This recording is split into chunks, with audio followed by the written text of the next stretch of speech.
Word of Mouth is an adult story time presented by the Juliette Hampton Morgan Memorial Library. News stories are posted every month on the second Sunday at 2:30 p.m. If you enjoyed today's program, please consider liking and subscribing to our YouTube page or following our Facebook. As a reminder, some stories contain adult language and content. It is recommended you review stories before allowing younger audiences to listen. So hello, welcome to this month's edition of Word of Mouth. This is John, one of the librarians at the Juliette Hampton Morgan Memorial Library. Thank you for joining us. This month I've got an interesting book to read an excerpt from to you.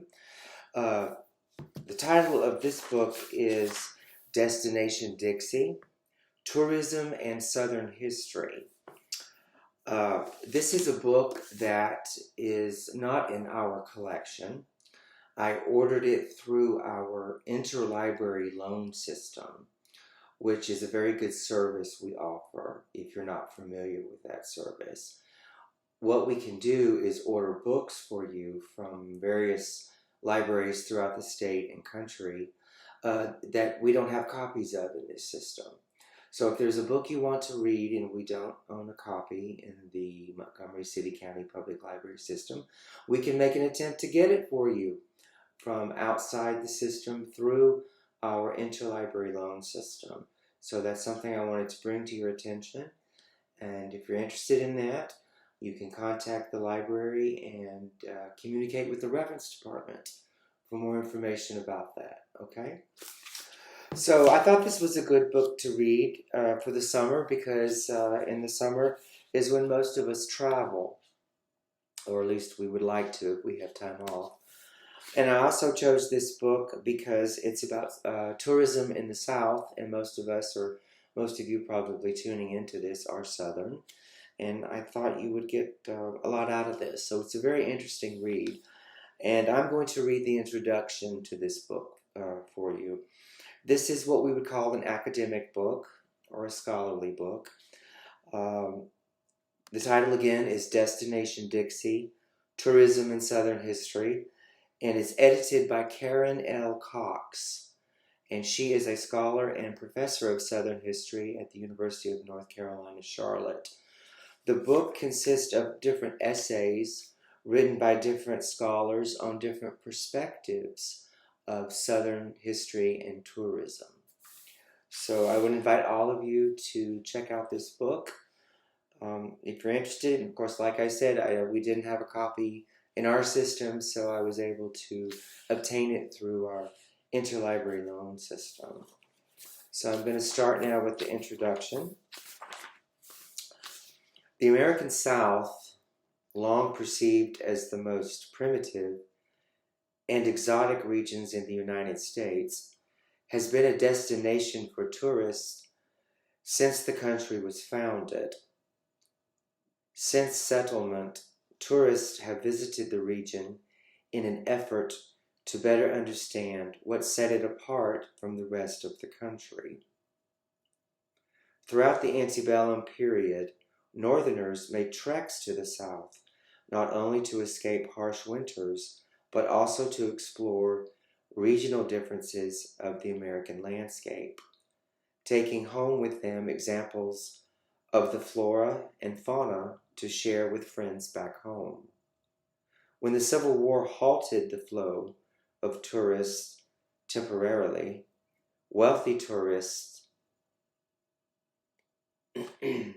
resumed their visits to the region, especially to Florida, and Union veterans organized trips to revisit the sites of battles and to personally meet their former foes in more peaceful times. Railroads and steamboats brought more tourists to the region in the 19th and early 20th centuries, and by the second decade of the 20th century, the mass production of Henry Ford's Model T meant that many middle-class Americans were able to make the trip south. As roads improved and interregional tourism made it possible for Southerners to visit sites in their home region. Throughout the 20th century and into the 21st century, tourism to the American South developed into a bona fide regional industry.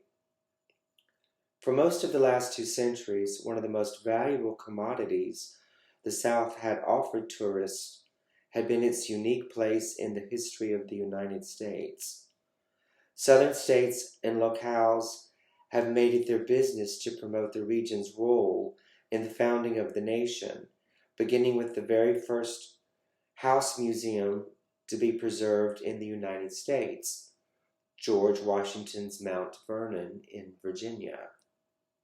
America's fascination with the Old South, especially during the first half of the 20th century, meant that across the South, antebellum mansions had been preserved for purposes of heritage tourism. The most cataclysmic event in the nation's history, the Civil War, was primarily fought on Southern soil. That, too, has shaped the South's tourist trade, as non-Southerners who had only read about the war in their hometown newspapers traveled to the former sites of battle. Tourism had long played an important role in the development of the South's cultural identity. It has helped both outsiders and native Southerners to define the region's qualities and the character traits of its people. 19th century writers often linked Southern culture to its landscape, especially its plantations, but also to its flora and fauna and other natural features. During the late 19th century, Civil War battlefields became tourist attractions and served an important purpose in the culture of reconciliation. As James Spears has argued, tourist attractions are the sacred places of a nation or people. And by that definition, battlefields were especially sacred places because they provided points of mythic and national unity. In some, even as tourism contributed to a national identity, it was also important to defining regional culture. The South's tourist trade during the late 19th and early 20th centuries was made possible by improvements in transportation and the development of a travel industry spawned by the region's entrepreneurs. They certainly recognized that tourism represented an opportunity to make them money. But they also saw that tourism could boost the regional economy. Owners of steamships, railroads, and local companies who took tourists on local outings via an omnibus or horse and buggy reached out to potential visitors through advertising and brochures. These entrepreneurs recognized that the South's people, history, and landscape represented a valuable cultural commodity, and they emphasized those regional features and characteristics that enamored Northern and European travel writers who shared details of their visits to Dixie in books and popular magazines. As a number of scholars have pointed out, the South was considered picturesque and anti-modern well into the 1930s.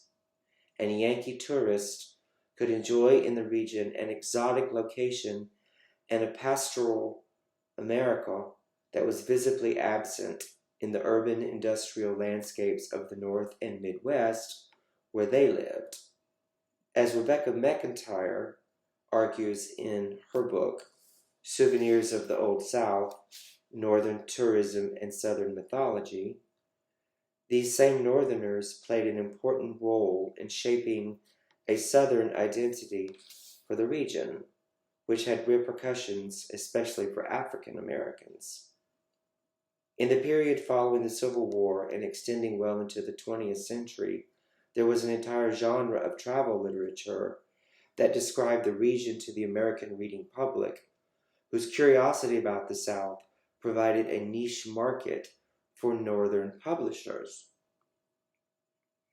After 4 years of war, many Northerners, veterans, entrepreneurs, and wealthy travelers wanted to see Dixie for themselves and toured the region in droves. And while 19th century tourists were drawn to the unique features of the southern landscape, the region's historic sites were also a popular draw.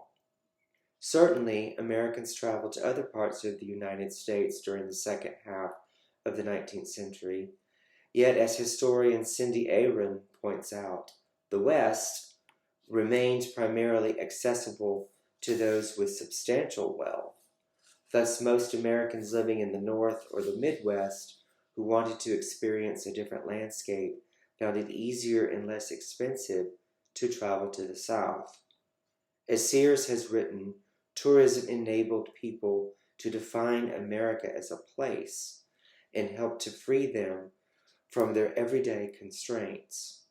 This was especially true of tourists from the urban industrial North who ventured south in search of a nation's historical and pastoral landscape. Domestic tourism and vacationing increased steadily throughout the 19th century, especially by members of the emerging northern middle class. They had the leisure time and the means to travel, and most importantly, the South offered them a place where they could unwind from the physical and psychological stresses that accompanied living in cities. Many northern tourists went south for health reasons at seashores, mountains, and watering holes, ergo hot and cold springs. Indeed, there were several popular health resorts in the region from Aiken, South Carolina, to Hot Springs, Arkansas, where many people believed they could prevent disease or be cured of their ailments. Such places remained popular through the 1880s, but by the end of the century there was a movement toward visiting historic cities, wonders of nature, and many cultural attractions associated with urban tourism. Improved and additional rail lines and the advent of steamships facilitated increased travel to the region. American tourists ventured south for the same reasons they traveled west. According to historian Tom Selwyn, they did so in part because they were chasing myths about a pre-industrial America. They sought to escape the frenetic pace of modern living to enjoy a more authentic experience. As Selwyn asserts, tourist destinations tend to have their own spirit of place, and local people, especially in rural settings, act as representatives of an imagined world that is both pre-modern and pre-industrial. For American travelers of the late 19th and early 20th centuries, the South provided that imagined world. Tourism changed dramatically in the 20th century, and Henry Ford's Model T can be credited with revolutionizing not only travel, but also the type of experiences tourists could have. The affordability of cars helped democratize travel and made motor touring possible for the middle class, who could now travel to formerly out-of-the-way places and visit historic sites that were once inaccessible. Tourism also developed into an important economic enterprise. As historian Patricia Mooney Melvin has observed, tourism steadily increased throughout the 1930s, despite the hardships wrought by the Great Depression. Travel in the United States expanded considerably in the 1950s and 60s with the creation of interstate highways, and during this same period, the number of historic sites increased as well. The result was an expansion of history and heritage tourism and the growth of a viable industry for local and state economies, a trend that continued into the latter decades of the 20th century. Tourism is a unique industry, of course, because many tourist commodities are intangible. As anthropologist Dean McCannell points out, it is the non-economic relationship that is at the heart of tourism. Tourists visit historic sites not only to experience something they cannot purchase, but also to better understand the world in which they live. Perhaps that intangible is the opportunity to encounter history or local traditions, or to see how life was lived, what McCannell calls staged authenticity. The desire to have an authentic experience, he argues, is what gives social, historical, and cultural importance to tourist travel. This holds true for the American South, where many historic sites have been developed with the intention of providing tourists with an authentic experience, even when what they experience is staged or modified to appease local audiences, as many essays in this volume demonstrate. Similarly, as cultural geographer John Jacob notes, not all tourism is based on an economic relationship between traveler and tourist destination. He argues that tourism is a state of mind, and that, as such, motivations for travel vary. On the other hand, tourism is a form of recreation and provides travelers the chance to rest and be rejuvenated. On the other, tourism offers travelers the opportunity to engage with the sites of their travel, and in case of historic sites, gather information provided by those sites. Such information, depending on how it is interpreted for visitors, may help tourists feel connected to those sites or alienated from them. This is true for many historic places in the South, where the historical narrative may be one that deserves the interest of the local white population, but does not necessarily represent the full diversity of the broader community. So that is the excerpt that I chose to read from this book. Again, the title is Destination Dixie, Tourism and Southern History, edited by scholar and professor of Southern History Karen L. Cox. I hope you've enjoyed this episode in word of mouth. So we will see you next time. Take care. Thank you.